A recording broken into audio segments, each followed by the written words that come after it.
turabaramukije mwese abakunzi ibiganiro byacu aho muherereye hose tubafitiye inkuru nziza za nyubakwa z'ibitaro z'ishingo ry'Abadventiste b'umunsi w'indwi mu Burundi. Ibikorwa byo kuzubaka byatanguye hano muri Rohero de Avenue Kirimiro mu gisagara ca Bujumbura. Ico gikorwa kikaba cyashikiwe na representante y'ishingo ry'Abadventiste b'umunsi w'indwi mu Burundi Pasteur Dr Joseph Ndikubwayo, abakozi ba Union n'abakozi ndetse n'abizera mu mashingiro no mu misiyoni atandukanye.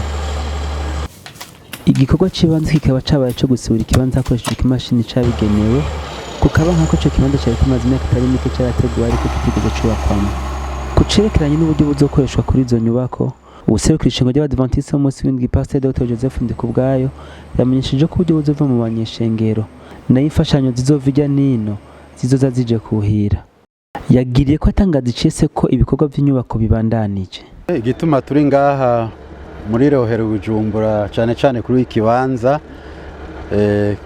kigiye kubakwamo ibitaro byo muri iki gisagara ca Bujumbura, nuko twaje kwerekana yuko umugambi utahagaze ugira utangure nyezina. Ndatangaje icese yuko ibi bitaro novuga yuko bibandanije kuko iyi programme ni imyaka myinshi urebe bigiye kuja mu ngiro, tubone na fondation basi tuyibone, hanyuma tuzokurire kuri iyo fondation tuduka. Ibitaro bita Polyclinique Adventiste de Bujumbura. Mbere twifuza yuko bibi bitaro mpuzamakungu ku buryo n'abandi bazoza baraza bavuye hanze, uko na kare mu Burundi bamwe baraja hanze. Dushaka kugabanya iyo garama yo kuja hanze kuko hazoba hari abaganga babizi, aho kuja hanze bagume ngaha batarinze kugoka no gusaba imfashanyo zo kujabuka. Murabona ko bigorana. Umuganga asanzwe warongoye igisata cy'ubuvuzi mu ishingo ry'Abadventiste b'umunsi w'indwi Dr Claude Niyokwizera yashimye cyane ico gikorwa ko caje hageze. Aranavuga ko kizobafasha kwakira abagwayi neza batarinze kwarungika ahandi. Akarusho gahambaye cyane nuko nk'ishengero ubwa mbere ayo mavuriro mato twara tuvura abantu, ugasanga rimwe na rimwe bibaye ngombwa yuko tubwira abagwayi bacu yuko hari uburyo bumwe tudafise, bikaba ngombwa yuko twarungika mu bindi bitaro bikuru. Aha twovuga nk'abavyeyi bibungenze baba bakeneye gukogwa canke se nkuko bakunda kubivuga cesarienne. Ubwo rero bikaba ngombwa yuko twarungika mu bitaro bikuru, ariko ibi bitaro bigiye kubakwa bizaba bifise ubushobozi bwo kwakira aba bakenyezi bibungenze byabaye ngombwa yuko babakora. Aha rero twovuga n'ubundi buhinga buhambaye cyane nk'ivyo gusuzuma ingwara byo twita laboratoire, bifise ubushobozi buhambaye cyane mu buryo ibitaro bito bidashoboye gukora, iri vuriro rikuru rizoshobora kubikora atangorane.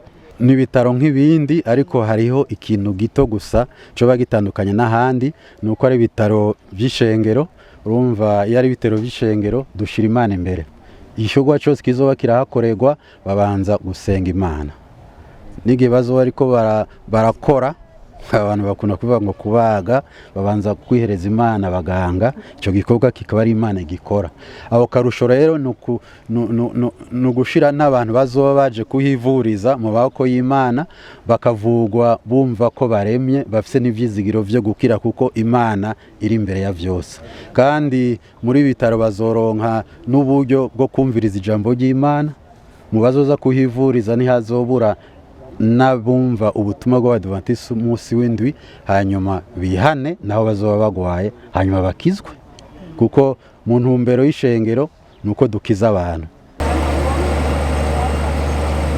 Twagomba tubibutse ko iyo nyubako izogizwe n'igorofa igeretse 4 kandi kazogira uruhara mu iterambere ry'ishingo ry'Abadventiste b'umunsi w'indwi mu Burundi ndetse no mu ivugabutumwa.